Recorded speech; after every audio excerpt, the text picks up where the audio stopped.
अस्सलाम वालेकुम, आप देख रहे हैं डॉन न्यूज। मैं मेजबान अब्दुल गफ्फार पुरान रिप्ले के एक और एपिसोड के साथ। अफगानिस्तान ने पाकिस्तान के खिलाफ 3 दिन कबल न सिर्फ पहला मैच जीता बल्कि फिर कल रात दूसरा T20 भी 7 विकेटों से जीत कर तारीख रकम की और पाकिस्तान को T20 सीरीज में शिकस्त का सामना करना पड़ा है। मेरे साथ मौजूद हैं the flame point Tanveer Ahmed. Tanveer, हमने सीरीज से पहले बात की थी, ये सारी जो मामला थे, कैप्टनसी, वाइस कैप्टनसी इशूज के बाद फिर जिस तरह का टीम सिलेक्शन हुआ, इवन जो 11 हमने खिलाई है, ये खदशा था कि अफगानिस्तान की टीम बिल्कुल आसान साबित नहीं होगी। अफगानिस्तान से सीरीज हारना, तनवीर 2015 के बाद जब पाकिस्तान गया था वर्ल्ड कप के बाद अजहर अली की क़यादत में बांग्लादेश, हम 3-0 से क्लीन से हुए थे। क्या ये उसके बाद पाकिस्तान क्रिकेट का लोएस्ट पॉइंट है? देखें, अगर आप बांग्लादेश की बात करते हैं ना, तो उस टाइम भी बड़ी बातें हुई थी कि ये वीक टीम है, इसने पाकिस्तान को हरा दिया इस तरह करके। लेकिन मैं उस टाइम भी ये समझता था कि देखें, बांग्लादेश की टीम को आप वीक नहीं कह सकते थे क्योंकि उनके डोमेस्टिक क्रिकेट, उनकी क्रिकेट चलती थी। ऐसा नहीं है कि उनके पास सिस्टम नहीं, फिर अपने घर पे खेल रहे थे, ऐसा नहीं सिस्टम नहीं था। उनके स्पिनर्स अच्छे, उनके पास उस टाइम बैटिंग लाइनअप भी इतनी बुरी नहीं होती थी। बिल्कुल। लेकिन अगर आप अफगानिस्तान की बात करें तो आपने तो प्लेट पे रख के दे दी सीरीज उनको। और पाकिस्तान क्रिकेट बोर्ड का चेयरमैन, दुनिया का कोई भी क्रिकेट बोर्ड का चेयरमैन टीवी पे आके ये नहीं बोलेगा कि हम सीरीज हार जाएंगे तो कोई मसला नहीं है। ये असल में पता है, ये खुद मजाक है और दूसरों को भी मजाक इन्होंने समझा हुआ है। इस किस्म की आगे अच्छा, पहले तो मुझे सोशल मीडिया देख के तनवीर एक कंफ्यूजन हो रहा है। आधे लोग कहते हैं जी बी टीम थी, हार गए। मैं तो ये कहता हूं बी टीम थी नहीं, बी टीम आपने बना के हालात ऐसे क्रिएट किए कि आपको शिकस्त होनी थी। वो कहते हैं written on the wall. Tanveer ये बात, लेकिन हमें कोई फर्क नहीं पड़ता, हमारे क्रिकेट को इस सीरीज के हारने से तनवीर कोई फर्क नहीं पड़ता। हम रिलैक्स होकर बैठ जाएं, हम एक ऐसी टीम से हार गए हैं जो शायद बेहतर खेली, या हम बी टीम थे, हमारी क्रिकेट एक नहीं है। मुझे ये बताएं, फर्क किसको पड़ेगा? लोगों को। जिस क्रिकेट बोर्ड के चेयरमैन ने आगे टीवी बोला, उसको क्या फर्क पड़ेगा? वो तो आके कह देगा मैंने बात बोली थी, इसमें क्या है। समझ आई? ठीक है। तो बात ये कि उनको सीरीज मिल गई थी, वो ये आप पाकिस्तान के साबित टेस्ट क्रिकेटर हैं, इस सीरीज के हारने से पाकिस्तान क्रिकेट पे कोई फर्क नहीं पड़ा। फर्क पड़ता है ना, क्यों नहीं पड़ता? आपकी बेइज्जती हो रही है, इससे ज्यादा क्या फर्क पड़ेगा भाई? पूरी दुनिया में आपकी जिम्मेदार कौन है सर? मैं ये सुनना चाहता हूं, इस शिकस्त का जिम्मेदार कौन है? क्रिकेट बोर्ड कह तो चुका हूं, चेयरमैन क्रिकेट बोर्ड बोल तो रहा हूं कब से कि वो बंदा आके कह रहा है कि सीरीज हार जाए तो इसका मतलब क्रिकेट बोर्ड जिम्मेदार है ना। अब मुझे ये बताएं, जितनी भी टॉप 4-5 टीम जो भी हैं, कभी किसी से जीती है अफगानिस्तान की टीम? नहीं, टॉप 6 से नहीं जीते। टॉप 6 से आज तक नहीं जीते। हम टॉप 6 में आते हैं, हमसे वो हार गए। अब अच्छा, दूसरी बात ये कहते हैं जी बी टीम। भाई बी टीम इस तरीके से नहीं बनती कि आप बिल्कुल ही सीनियर को साइड पे करके आप बिल्कुल जूनियर लेके चले जाएं। बाबर आजम की कप्तानी के बारे में बातें बहुत हुई कि बाबर आजम ये है। भाई बाबर आजम के पास भी प्लेयर होते तो बाबर आजम की कप्तानी इस किस्म की ना होती। आपने शादाब को कप्तान बनाया, शादाब के साथ भी नाइंसाफी हुई है। आपने एक तो उसको कप्तान बनाया, उसके बाद आपने टीम क्या भेज दी उसके आगे। हम पहले दिन से शो में क्या बात कर रहे हैं कि वो क्लिप उठा के निकाल के चला दे मेरा, जिसमें मैंने बोला था ये सीरीज हारेगा, 3-0 से हारेगा। कल हमारे एक दोस्त ने भी ट्वीट किया, मैंने भी उनसे पूछा, अगर शादाब खान वाइस कैप्टन थे हैं और वो कैप्टन उनको बनाया गया, टीम उनसे पूछ के नहीं बनाएगी? क्योंकि बताने वाले बताते हैं कि जिस रात शाहीन अफरीदी ने वो ट्वीट किया था बाबर रिजवान के साथ 6:30 बजे जो जल्मी वाला मैच हारे इस्लामाबाद यूनाइटेड, शादाब ने कहा मुझे इस बारे में कुछ नहीं पता कि रेस्ट कराने की क्या बातें हो रही हैं। अगर शादाब खान को कुछ नहीं पता था तो वो ये कैप्टनसी एक्सेप्ट उन्हें कैप्टनसी एक्सेप्ट क्यों की? आप क्या आप जाती तो नहीं, उनको सब पता था? नहीं पता तो आप मना तो नहीं कर सकते ना। एक तो टीम के आप मेंबर हैं, उसके बाद आपकी एक इतनी वैल्यू है नहीं लाइक बाबर आजम के भाई मैं अपनी मर्जी से करूंगा या नहीं करूंगा, वो चीज आपकी है नहीं। आपको वाइस कप्तान बना दिया, उसके बाद आप सिलेक्टर्स तो देखो सारे यस मैन 70 साल के बेबी बॉय को उठा के फिर बोल रहे हैं। नहीं, मैं तो सुबह दोपहर शाम बोलूंगा, हर जगह बोलूंगा। आप जब बोलेंगे मैं उस पर एतराज उठाऊंगा। नहीं, आप बेशक मुझे बोले, मैं यहाँ से चला जाऊंगा। नहीं, मैं एतराज उठा रहा हूँ। मैं तो 10 दफा बोलूंगा। 70 साल का बेबी बॉय को आपने चीफ सिलेक्टर बना दिया, उसके बाद जो बाकी है, मतलब ये बनाए इसीलिए जाते हैं। अच्छा, एक और चीज आपको मैं इनडायरेक्टली एक चीज बता रहा हूँ। पाकिस्तान क्रिकेट बोर्ड में आपने देखा है इस्लामाबाद के लड़के और पिंडी के लड़के आ रहे हैं, नोट किया कभी? पहले भी खेल रहे थे इस्लामाबाद जॉब्स पे, या टीम के अंदर या क्रिकेट बोर्ड में। ये जब शो खत्म होगा फिर आपको बताऊंगा, और ये किसकी वजह से आ रहे हैं ये भी बता दूंगा मैं आपको। अच्छा चलिए, मैं एक और चीज आपसे पूछना चाह रहा हूं।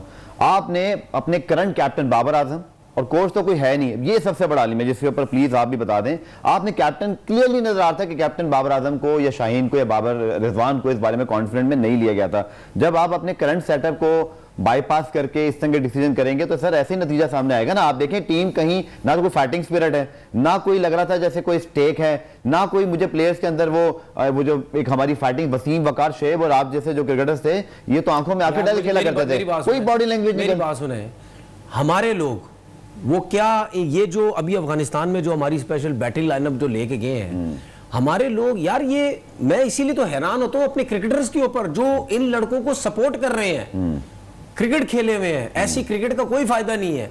हमेशा उन लड़कों को सपोर्ट किया जाता है जिनकी परफॉर्मेंसेस होती हैं, जो 6-8 साल 5 साल से डोमेस्टिक क्रिकेट भी खेले हैं, पीएसएल भी खेले हैं। सब दोस्ती यारी, किसी के डैडी को खुश करना है, किसी के चाचा मामा ताया अब्बू रिश्तेदारों, इन सबको खुश करने के लिए ये टीवी पे बैठे होते हैं और ट्विटर पे चला रहे होते हैं। ये इनको भी पता है कि हम गलत बोल रहे हैं। वो कहते हैं पीएसएल में सब टॉप परफॉर्मेंस दिखा कर आए हैं। मुझे एक चीज बताओ, मैं फिर आजम की बात करूंगा या और प्लेयर्स की भी बात करूंगा। मैं आजम की चलो बात कर लेता हूं क्योंकि मैं तो सबसे ज्यादा उसकी बात करता हूं ना। मुझे पता था कहां है वो लोग? नहीं, मैं यार आना जरूरी है, मैं और प्लेयर्स पे भी आऊंगा। ठीक है। ये जितने क्रिकेटर्स हैं जो आजम की बातें करते रहे, बड़े छक्के मारता है, बड़े, ये कहां है छक्के? मैं आजम के खिलाफ नहीं हूं, मैं अभी भी कह रहा हूं वो अपनी बैटिंग की स्किल्स को बेहतर किए जा रहा है और कर भी रहा है। लेकिन मैं तो शुरू से कहता था मैं तो बैटिंग की बात ही नहीं कर रहा, मैं तो फिटनेस की बात कर रहा हूं। आपके सामने फिटनेस क्या है, कीपिंग में क्या नजर आ रही है, बैटिंग में क्या नजर आ रही है।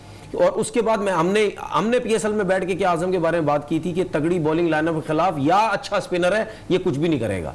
ऐसा नहीं है कि हम साइम अयूब की बात नहीं करेंगे, ऐसा नहीं है हम हारिस की बात नहीं करेंगे, उन्होंने भी गलत शफीक 4 मैचों में सुपर पर आउट हुए। शफीक 4। तो भाई आप ये सारे प्लेयर्स तो हीरो बने हुए थे पीएसएल के अंदर। पीएसएल में ये बॉलर्स का इन्होंने मार के बुरा हाल किया हुआ था। तो वहां क्या हुआ? वहां ये हुआ क्योंकि आप उस कंडीशन में गए जहां पे बॉल स्पिन होता है, मुश्किल कंडीशन है, इतना एक्सपीरियंस नहीं है, उसके बाद इतनी बड़ी बॉलिंग लाइनअप के सामने ये एक्सपोज हो गए सारे। इस बॉलिंग लाइनअप के खिलाफ आपके सामने पाकिस्तान टीम कितनी बड़ी बैटिंग लाइनअप खेलती है, फिर भी जाके उनको प्रॉब्लम होती थी।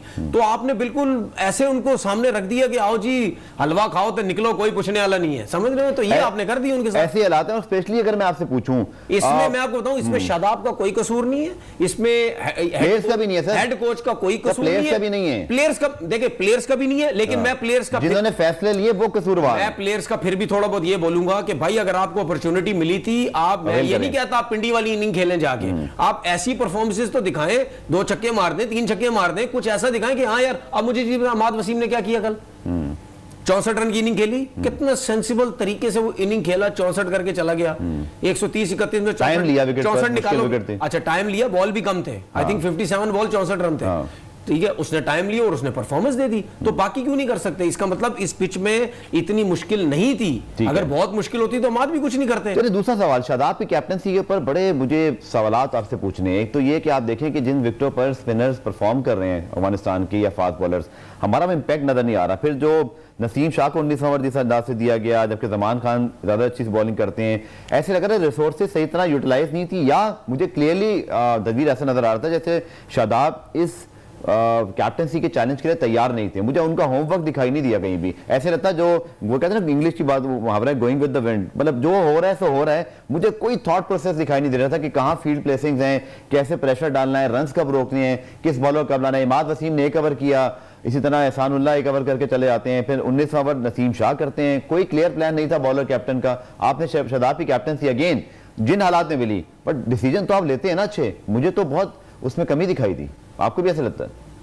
हाँ वो तो नजर तो आया ना। लेकिन अगर आप शादाब की हम बात करते हैं तो देखिए शादाब पीएसएल का कैप्टन रह चुके हैं। कब से कर रहे कप्तानी हो? 3 साल हो गए, 3 साल 4 साल शायद, 3-4 साल हो गए। उनको बिल्कुल समझ नहीं है कि मैंने कप्तानी क्या करनी है। अब मैं ये बात लेके जा रहा हूं उन लोगों की तरफ जो बाबर आजम की कप्तानी के पीछे पड़े थे। भाई इंटरनेशनल क्रिकेट में कप्तानी करना आसान काम नहीं है। बिल्कुल। जब आप स्टार वाली शर्ट पहनते ना और आपके पीछे आपके ऊपर पाकिस्तान लिखा हुआ आ जाता है तो उसके बाद आपके ऊपर बहुत प्रेशर आते हैं। आप जरा सा कुछ करेंगे, मीडिया का प्रेशर, कमेंट्री का प्रेशर, लोगों का प्रेशर, ये क्या कर रहा है, ये फलाना कर रहा है, ये कर रहा है, इसको बाहर करो, इसने हरवा दिया, वो प्रेशर होता है। उस प्रेशर में जब तक आप आपकी कप्तानी नहीं कर सकते तो आपको नहीं समझ आएगी। इसीलिए हम कहते हैं कि बाबर आजम को थोड़ा सा कप्तानी चलने दो। ये कोई ये क्या कहते हैं उसको, मजाक नहीं है, मजाक नहीं है ये, वो फौरन सीखेगा। हाँ कि एकदम से वो चले हमारे पास लास्ट मिनट अनफॉर्चूनेटली प्रोग्राम में वक्त कम है। समझ नहीं आती कि ये इन्होंने टॉस जीत के क्यों ये बार-बार क्या बोलते हैं वो बैटिंग किए जा रहे हैं। आपके पास सारे छक्के मारने वाले प्लेयर हैं, आप उनको बैटिंग कराओ, आप सेकंड बैटिंग करो। वो अगर 130-40 करते भी हैं तो आपके दिमाग में ये चीज होगी कि ये रन सेंसिबल तरीके से नहीं बनेंगे, मुश्किल हो रही है, सर्किल हम पूरा खुला करने की कोशिश करेंगे और हमारे पास प्लेयर है भी ऐसे, ठीक है, तो वो हो सकता है हमें चांस मिल जाए। वक्त चूंकि कम है और बहुत सारी बातें डिस्कस करनी थी। क्विकली आखिर में हमने पहली बात की थी कि पाकिस्तान को कहीं क्लीन स्वीप हो ना जाए। अब तो सिचुएशन बिल्कुल सामने खड़ी हुई है कि आज का मैच जीत सकते हैं हम, मुझे लग रहा हो जाएगा। और क्या कुछ चेंज कर सकते हैं? शान मसूद को ले आओ, इफ्तिखार को ले आए। इफ्तिखार तो वैसे ही कुछ नहीं कर रहा था, अब आया हो तो लेके आ जाओ। अगर उनको ले आए तो जीत ना जाए। कौन कौन न जीत जाए? शान मसूद इफ्तिखार आ गए तो हम जीत ना जाए, मैं ये बोल रहा हूँ। क्यों, कैसे जीतेंगे? आपको मैं ये कह रहा हूँ, आप समझ नहीं मेरी बात। तंजिया अगर बोला उनको ले आए तो वो जीत ना जाए। तंजिया बोला ना आपने, मुझे पता है ना, तो तभी मैंने बोला कैसे जीतेंगे। चलिए तनवीर, बहुत बहुत शुक्रिया, वक्त की बड़ी कमी थी और वरना बहुत सारी बातें। पाकिस्तान जनाब अफगानिस्तान से पहली मरतबा ना सिर्फ मैच हारा बल्कि T20 सीरीज हारा। ये वो टीम है जिसने गुज़िश्ता 18 महीने में भारत को पहली मरतबा वर्ल्ड कप में हराया। ये वो टीम है जिसने वर्ल्ड कप का सेमीफाइनल, फाइनल, एशिया कप का फाइनल और इवन एशिया कप में यूएई में भारत को भी हराया। ऐसा फिर क्या हुआ कि ये टीम अफगानिस्तान, जिसको कोई रेट नहीं करता और टॉप 6 में पहली मरतबा किसी टीम को हराया है। अगर ये भी हमारी क्रिकेट के लम्हा फिक्रिया नहीं है, हमने अब भी यहाँ पर अपने कहते हैं ना स्टैंडर्ड को सेट नहीं करना, तो मेरा नहीं ख्याल फिर कि आप कीनिया, नमीबिया या किसी और टीम का इंतजार कर रहे हैं। इंशाल्लाह कल रिप्ले में दोबारा से मुलाकात होगी, तब तक के लिए अल्लाह हाफिज़।